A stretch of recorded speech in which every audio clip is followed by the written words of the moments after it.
नमस्कार मित्रों, हम हैं प्रमोद पांडे और आप देख रहे हैं एसपीबी न्यूज। मित्रों, आज हम चर्चा करेंगे उत्तर प्रदेश के झांसी में महारानी लक्ष्मीबाई मेडिकल कॉलेज में नवजात शिशु गहन चिकित्सा केंद्र में भीषण अग्निकांड में ये जो भीषण हादसा हुआ, इस पर जांच रिपोर्ट आ गई है। और इस अग्निकांड में, इस हादसे में दोषी कौन है, 11 नवजात बच्चों की हत्या, ऐसे कृत्यों में कौन दोषी है, अग्निकांड का कारण क्या था और इस पर जांच रिपोर्ट क्या आई, हम इस पर चर्चा करेंगे। आप देखिए इसकी जो रिपोर्ट।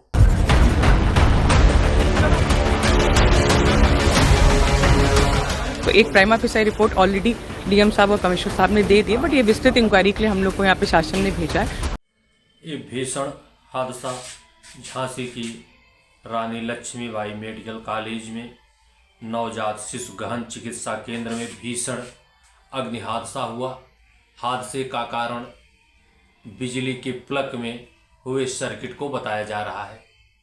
रविवार को एक और नवजात बच्चे की मृत्यु से यह आंकड़ा बढ़कर के 11 हो गया है। यहाँ इसकी जांच रिपोर्ट भी अब सामने आ गई है। मंडलायुक्त विमल कुमार दुबे ने शासन को अपनी जांच रिपोर्ट भेज दिया है। इस रिपोर्ट में वहां भर्ती नवजात के 10 परिजनों का भी बयान लिया गया है, 8 कर्मचारियों के भी बयान लिए गए हैं।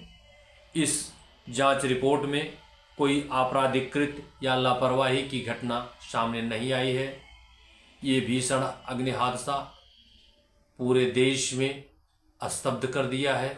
ये नहीं काम कर रहा था, दिमाग बिल्कुल काम नहीं कर रहा था। ये हो क्या रहा है इतनी जल्दी जल्दी। सर, हम लोग अपना ड्यूटी पे काम कर रहे थे, जैसे हम लोग करते हैं सारा काम, वो काम कर रहे थे पर्टिकुलर।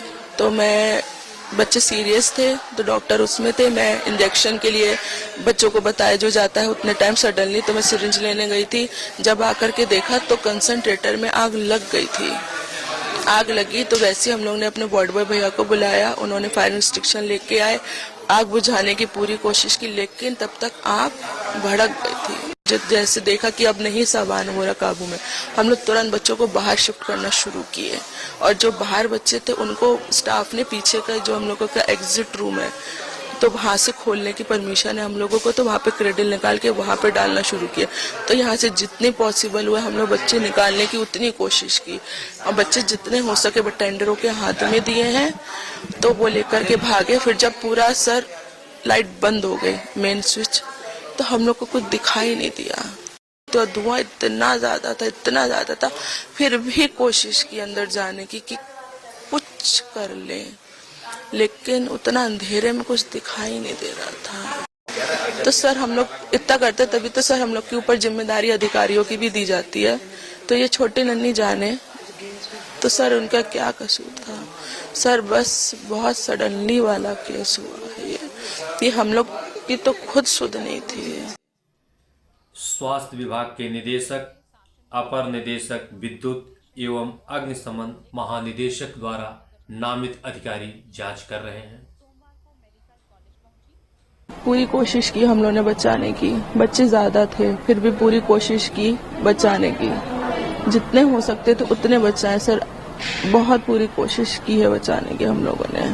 तो आपके साथ में और भी स्टाफ था? 2 स्टाफ और 3 स्टाफ और थे, डॉक्टर थे, जितना पॉसिबल हुआ उतने बच्चे निकाले। फिर जब धुआं बढ़ा, लाइट बंद कर दी गई, तब सर हम लोग को कुछ दिखाई नहीं दे रहा था कि हम लोग क्या करें अब। अगर लाइट जली थी तो और भी प्रयास करते? जी बिल्कुल सर, जब इतने निकाल लिए थे तो सर और भी निकाल जाते। अनुमानन कितने बच्चे निकाले थे आपने? काफी निकाले सर, हम लोग ने मिलकर के सबने निकाले सर, 5-6 मैंने निकाले, मतलब 15 बच्चे तो हम लोग ने निकाल ही लिए थे।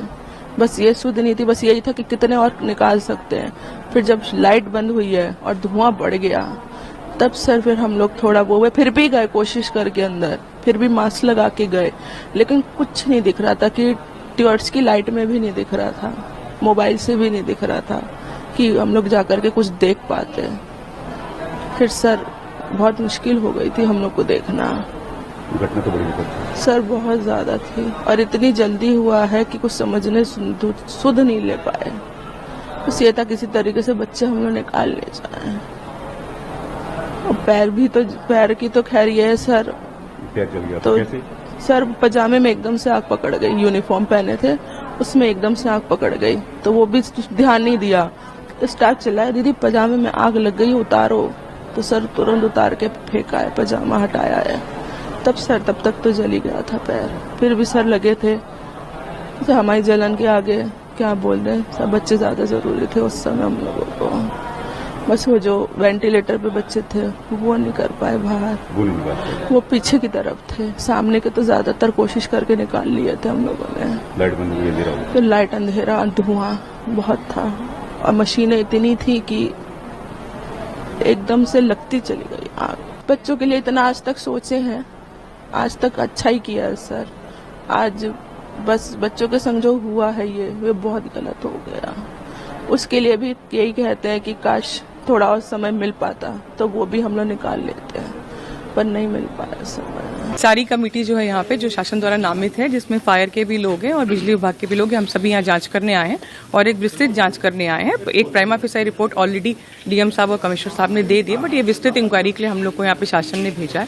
3 पहलुओं पे हम लोग जांच करेंगे कि घटना का मुख्य कारण क्या था, क्या कोई इस घटना में दोषी था, अगर था तो, और तीसरा जो है जो एक मेन है जो पूरी टीम बनाकर भेजी गई है कि मेडिकल कॉलेज में हमें अन्य क्या व्यवस्थाएं करनी है कि एक्सीडेंटल भी ये घटनाएं ना हो।